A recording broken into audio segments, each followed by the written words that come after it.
السلام علیکم ورحمۃ اللہ وبرکاتہ۔ الحمد للہ الذی هو اللہ احد اللہ الصمد لم یلد ولم یولد ولم یکن له کفوا احد، وصلاۃ وسلاما علی رسول اللہ۔ اللہم صل علی محمد وعلی آل محمد کما صلیت علی ابراہیم وعلی آل ابراہیم انک حمید مجید۔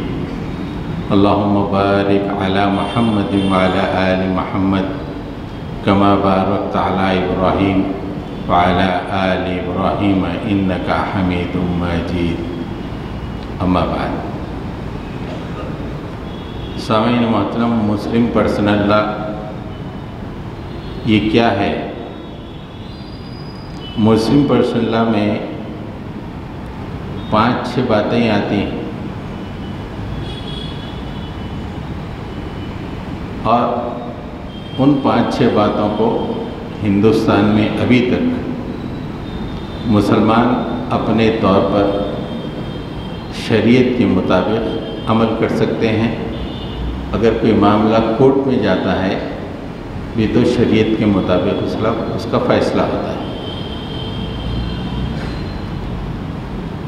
نکاح، طلاق، مسلم پرسنل لا میں یہ باتیں آتے ہیں: نکاح، طلاق، خلا، پھر وراثت۔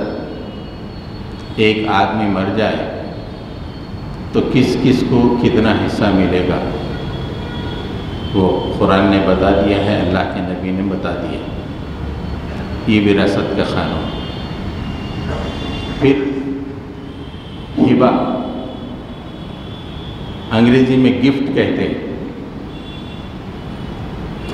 اسلام میں ہبہ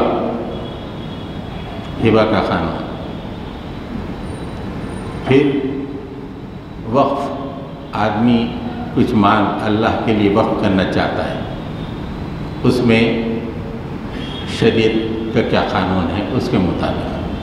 تو یہ چند چھوٹی موٹی چیزیں مسلم پرسنل لا میں آتی ہیں۔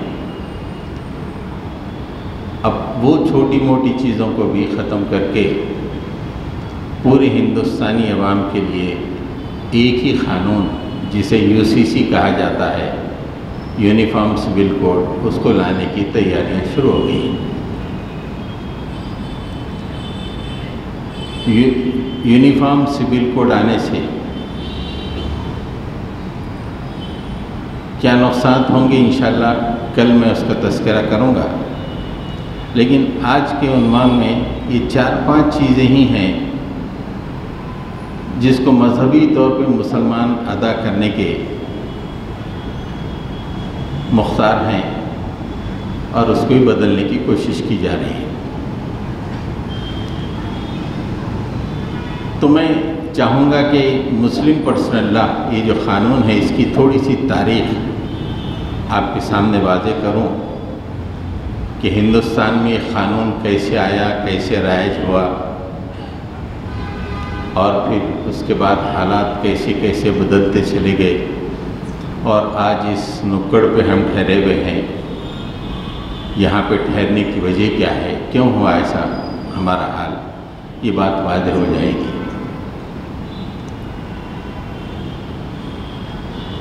ہندوستان میں مسلمان 711 عیسوی میں سندھ کے علاقے میں آ گئے تھے۔ محمد بن قاسم نے حملہ کیا اور راجہ دہر ہار گیا، اور سندھ کے علاقے میں اسلام آیا۔ محمد بن قاسم نے اپنی حکومت قائم نہیں کی، لیکن ایک غیر مسلم ہی کو اپنا باج گزار بنا کر چلا گیا، لیکن مسلمانوں کا اسلام کے لیے دروازہ کھل گیا۔ اس کے بعد آپ تاریخ دیکھیں، 1206 تک، 1206 عیسوی 1206 عیسوی تک مسلمان افغانستان وغیرہ سے آتے رہے، پنجاب میں، سندھ میں ان کے حملے ہوتے رہے، چھوٹی موٹی حکومتیں وغیرہ قائم ہو رہی، لیکن دلی تک وہ پہنچ نہیں سکے۔ سب سے پہلے دلی میں 1206 میں ایک سلطنت قائم ہوئی جس کا نام ہے غلامان، خاندان غلاموں کی سلطنت۔ قطب الدین ایبک نامی ایک شخص دلی میں پہلی دفعہ سلطنت قائم کیا 1206 میں، اور یہ حکومت چلی 1290 تک۔ اس کو انگریزی میں کہتے ہیں مملوک ڈائناسٹی، اردو میں کہیں گے خاندان غلامان۔ شمس الدین التمش کا غلام تھا قطب الدین ایبک، اس نے حکومت قائم کی۔ دلی آپ حضرات گئے ہوں تو وہاں پہ قطب مینار بنا ہوا ہے، مسجد قوت الاسلام تھی اس کے مینار کے طور پر، وہ قطب الدین ایبک ہی نے بنایا تھا۔ 1206 سے 1290 تک خاندان غلامان کی حکومت رہی۔ 1290 سے 1330 میں دلی میں حکومت بدلی، یہ خلجیوں کی حکومت تھی، انگریزی میں کہتے ہیں خلجی ڈائناسٹی، جس کا ایک بادشاہ تھا علاء الدین خلجی۔ 30 سال ان کی حکومت رہی۔ 1320 سے 1413 تک تغلق خاندان کی حکومت رہی، جس کا بہت مشہور بادشاہ محمد بن تغلق، بہت مشہور بادشاہ۔ 1413 تک تغلق ڈائناسٹی کی حکومت رہی۔ 1414 سے 1456 تک سید ڈائناسٹی یعنی سیدوں کی حکومت رہی، اور 1456 سے 1526 تک دلی میں لودھیوں کی حکومت رہی، جس کا ایک بادشاہ ہے ابراہیم لودھی، جس کو بابر نے ہرایا۔ اور 1526 سے ہندوستان کا وہ دور شروع ہوا جسے تاریخ کی کتابوں میں مغل دی گریٹ، مغل حکومت 1526 سے 1857 تک، تقریباً 300 سال سے زیادہ تک یہ حکومت چلی۔ مغل سامراج جس کی ابتدا بابر سے ہوئی اور وہ اختتام پذیر ہوا بہادر شاہ ظفر پر 1857۔ اب یہ جو حکومت رہی، مسلمان بھی تھے ان حکومتوں میں، ہندو بھی تھے۔ تو اس دور میں جو مسلمانوں کی حکومت، اس کو پوری ملا کے کہتے ہیں کہ دہلی سلطنیٹ، دلی سلطان، پورے خاندانوں کو ملا کے دلی سلطنیٹ۔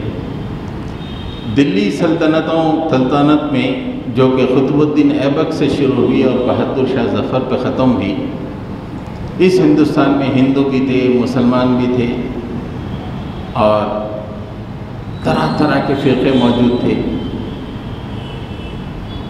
کون سا قانون چلا؟ اس کے لیے ایک بہترین research paper university of Calcutta سے کچھ سال پہلے شائع ہوا۔ اس میں 5 طرح کے قانون ہندوستان میں چلتے تھے۔ عام طور پہ 2 قانون بڑے مشہور ہیں، 3 قانون، ایک سول دیوانی قانون، ایک کرمینل فوجداری قانون، ایک ٹیکسیشن ٹیکس کا قانون، آج بھی وہی۔ تو سول لا میں جو مسلمانوں کے مذہب سے تعلق رکھنے والی باتیں تھیں، جیسے نکاح، طلاق، خلا، وراثت، اس کے لیے تمام فیصلے شریعت کے مطابق ہوتے تھے۔ اور سول لا میں کوئی دوسرا حصہ ہوتا ہے، جیسے کاروبار کر رہے ہیں، معاہدے ہو رہے ہیں، تجارت چل رہی ہے، کسی نے دھوکہ دے دیا، تو اس کا قانون ہندو مسلمان تمام کے لیے برابر تھا۔ سول قانون میں دو تھے، مذہب کے مطابق جو سول قانون تھا مسلمانوں کا، اس میں شریعت اسلامی کے مطابق فیصلے ہوتے تھے، جیسے میاں بیوی میں تنازع ہو گیا، خلا طلاق کا معاملہ ہوا، وراثت کا معاملہ آیا، شریعت اسلامی کے مطابق۔ کاروبار میں دھوکہ ہو گیا، کسی نے معاہدے کی پابندی نہیں کی، وہ ہندوؤں اور مسلمانوں کے لیے ایک ہی قانون، الگ الگ قانون نہیں تھا اس کے لیے۔ دوسرا ٹیکسیشن کا جو قانون تھا اس زمانے میں ٹیکسیشن کے بہت تھوڑے سے طریقے تھے، جیسا چنگی، شہر میں داخل ہوتے وقت چنگی ناکہ رہتا تھا، چنگی، اور سمندری تجارت ہوتی تھی، اس پہ ایک ٹیکس لگایا جاتا تھا، اور زمینات پہ ٹیکس لگایا جاتا تھا، ایگریکلچرل ٹیکس۔ یہ ٹیکس تمام کے لیے برابر، ہندو اور مسلمان تمام کے لیے برابر، کوئی تفریق نہیں ہے، تمام کے لیے برابر رہتا تھا جہاں تک کا ٹیکس کا معاملہ ہے۔ فوجداری قانون میں بھی دو طریقے تھے۔ ایک طریقہ جو مسلمانوں کے مذہب کے مطابق جو فوجداری قانون تھا، وہ قانون مسلمانوں پہ لاگو ہوتا تھا، یہاں کے ہندوؤں پر، غیر مسلموں پہ قانون لاگو نہیں ہوتا تھا۔ مثال کے طور پہ اسلام میں شراب پینا تعزیراتی جرم ہے۔ اللہ کے رسول صلی اللہ علیہ وسلم زمانے میں 40 کوڑے لگتے تھے، حضرت عمر نے کہا کہ نہیں، میں 80 لگاؤں گا، حضرت عمر نے 80 لگ کر دیے۔ تو شراب پینا مسلمانوں کے پاس جرم ہے، لیکن کوئی غیر مسلم ہے اس کے پاس جرم نہیں۔ تو مسلمانوں پہ جو یہ مذہبی معاملہ ہے، یہ شریعت کے مطابق فوجداری کیس ہوتا تھا، اور یہ قانون ہندوؤں پہ لاگو نہیں ہوتا تھا۔ اگر کوئی ہندو شراب پی لے، اس پہ تعزیرات نہیں لگتی تھی۔ ویسے ہی ارتداد کا معاملہ ہے، کوئی مسلمان اسلام کو چھوڑ کے غیر مسلم ہو گیا، ارتداد، اس کا قانون اس پہ لگتا تھا، شرعی قانون تھا۔ لیکن کافر کے لیے اسلام چھوڑنے کا سوال ہی نہیں، اس لیے وہ الگ۔ تو یہ چند معاملے جس میں تعزیرات کا تعلق اسلام سے ہے، اس پہ شریعت لاگو ہوتی تھی، اور دوسروں پر شریعت نہیں، دوسرا قانون لاگو ہوتا تھا۔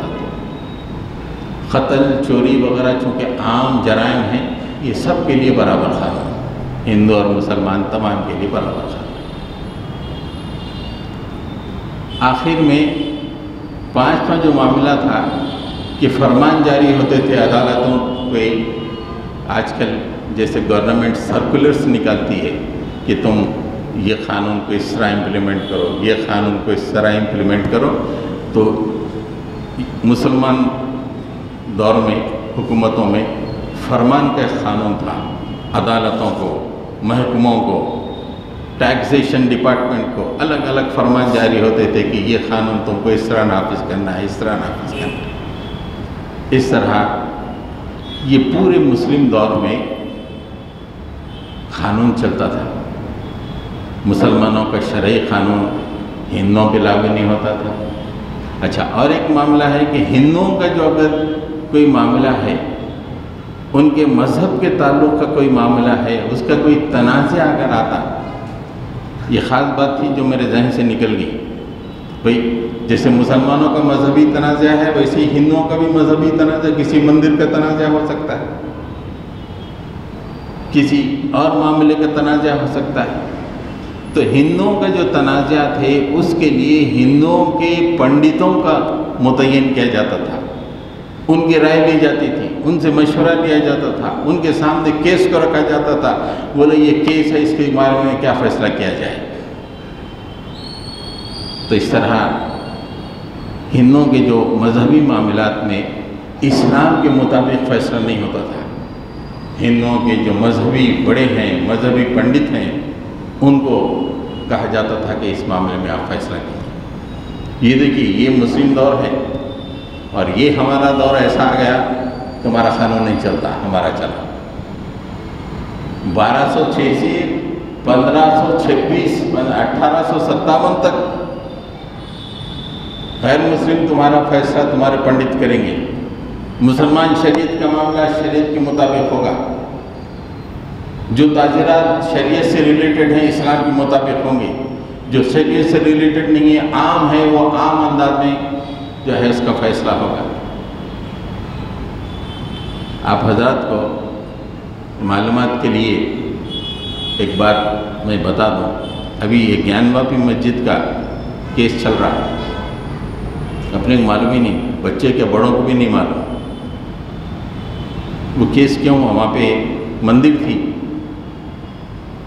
مندر کے ایک حصے میں مسجد بنی اورنگزیب کے زمانے میں، اور یہ ظالمہ بول رہے ہیں کہ اورنگزیب مندر کو گرا کے مسجد بنایا، مندر کو گرا کے مسجد بنایا.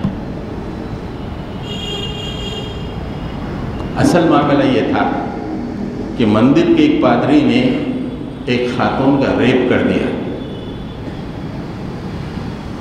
ہندوؤں میں بے چینی پھیل گئی. ذرا بڑے گھر کی خاتون شاید تھی، وہ بہت گڑبڑ ہو گئی، بہت گڑبڑ. کیا ہو گئی؟ بادشاہ تک بات پہنچی. بادشاہ نے اپنا فیصلہ نہیں کیا. پنڈتوں کو بلاؤ، پنڈتوں کو بلا.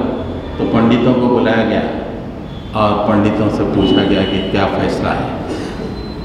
تو پنڈتوں نے کہا کہ مندر میں انتہائی گھنونا کام ہوا ہے، اب یہاں پہ مندر نہیں ہونی چاہیے، اسے گرا دیجیے آپ. اس لیے کہ مندر پوجا کی جگہ ہوتی ہے، بھگوان کی پوجا کی، یہاں پہ گندا پھیل ہوا ہے، اس لیے اسے آپ گرا. پنڈتوں نے کہا.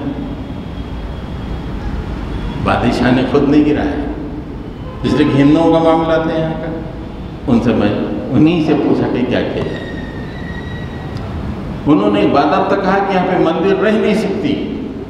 تو اورنگزیب نے کہا کہ جب تم ہی کہتے ہو تو مندر نہیں رہ سکتی ہے تو ٹھیک ہے، گراتے ہیں، ہم اپنی مسجد بنا لیتے ہیں. ہماری مسجد تو بن سکتی ہے، کہ مسجد بنا لیں. اس کو الٹا رنگ دیا جا رہا ہے کہ آج کے زمانے میں کہ گیان واپی مسجد کو پہلے مندر تھی یہاں پہ. حالانکہ پنڈتوں کا فیصلہ ہے، اورنگزیب کا فیصلہ نہیں ہے. تو میں یہ بات واضح کرنے کے لیے کہ اس زمانے میں جو مسلم پیریڈ تھا، ہندوؤں کے ریلیٹڈ جتنے معاملات تھے، ہندوؤں کے پنڈتوں کی رائے اور مشورہ اور ان سے پوچھ کر فیصلے کیے جاتے تھے. مسلمانوں کے کوئی فیصلے تھوپے نہیں جاتے تھے. اب مغل پیریڈ کے آخری زمانے میں انگلینڈ سے ایک ایسٹ انڈیا کمپنی آئی. بنگال سے اس نے کاروبار شروع کیے. آہستہ آہستہ پھیلنا شروع ہو گئی اور ادھر مسلمان حکومت کمزور سے کمزور ہوتی چلی گئی. اس سے پہلے میں ایک اور بات میں آپ سے عرض کر دوں، بہت اہم ترین بات ہے. اس سے کہ بہت باتیں کرنا ہے، اس لیے باتیں ذہن سے نکل جا رہی ہیں. بیچ میں ایک اکبر مغل شہنشاہ آیا تھا. اکبر نے ایک نئے دین کو پیش کیا، دین الہی، جس کی وجہ سے ایک نیا قانون پیش کر دیا اس نے. اور وہ قانون سیکولر قانون تھا، مذہبی قانون نہیں تھا. علماء نے مخالفت کی، لیکن چونکہ بادشاہ تھا وہ قانون چلایا. شاہ جہاں بھی وہی قانون پہ عمل کیا، یہاں تک کہ اورنگزیب آئے. اورنگزیب نے جب باغ ڈور سنبھالی دلی کی، تو انہوں نے تمام علماء کو بلا کے کہا کہ مجھے ایک اسلامک کوڈ حکومت کرنے کے لیے قانون بناؤ. تو پورے علماء نے اس وقت بیٹھ کر ایک قانون بنایا جس کا نام ہے فتاوی عالمگیر. آج بھی مشہور ہے فتاوی عالمگیر، ہر چھوٹی سے لے کے بڑی چیز تک کا فیصلہ اس میں موجود ہے۔ دراصل فتاوی عالمگیر یہ عدالتی فیصلوں کا، حکمرانی کے طریقوں کا اسلامی جو ہے منبع ہے۔ آج کیا ہو گیا، نماز میں کچھ غلطی ہو گئی، آپ کسی مفتی صاحب سے پوچھے تو انہوں لکھتے کہ فتاوی عالمگیر میں یہ لکھا ہوا ہے، یہ فیصلہ، خالی نمازوں کے تک ہو گیا فتاوی عالمگیر۔ تو جو اسلامی شریعت اکبر نے ختم کر دی تھی، اسے پھر اورنگزیب نے پھر سے شروع کی۔ فتاوی عالمگیر ایک عظیم الشان قانونی کتاب وجود میں آئی، اور اس کے مطابق ہندوستان میں قانونی فیصلے ہوا کرتے تھے اور حکومتیں چلتی تھیں۔ پھر جب مغلیہ سلطنت کمزور ہوئی تو ایسٹ انڈیا کمپنی آئی۔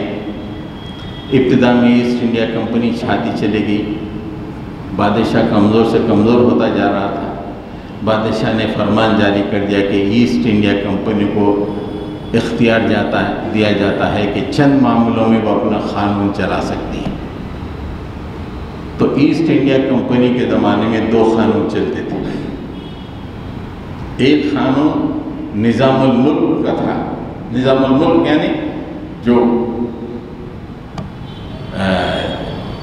دیوانی معاملے ہیں اور جو تعزیراتی معاملے ہیں،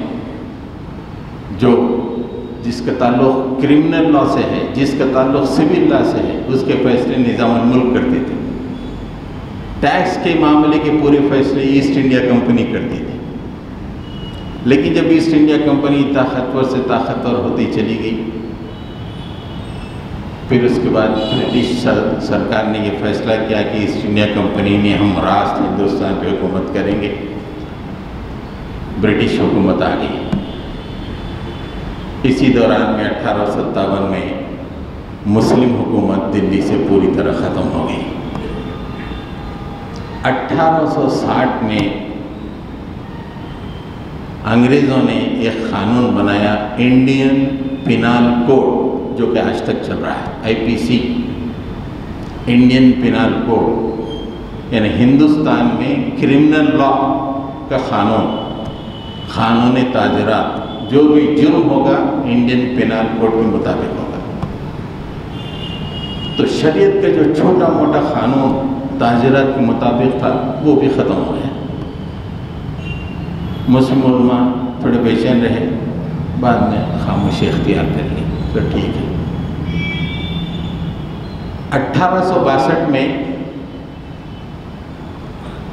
انڈین وٹنس ایکٹ،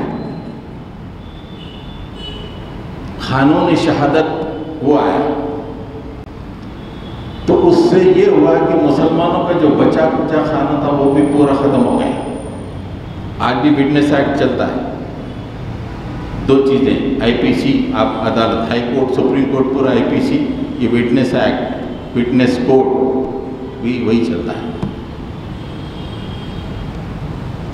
اب فیصلے تعزیراتی انڈین پینال کوڈ کے تحت ہو رہے ہیں، اور جو بھی سول میٹر ہے، جو شادی، خلا وغیرہ کے تعلق سے انگریزی عدالتوں میں، انگریزوں کی عدالتوں نے، انگریزی ججوں نے اس کو وہاں کے رسم و رواج کے مطابق فیصلہ کرنا شروع کر دیا۔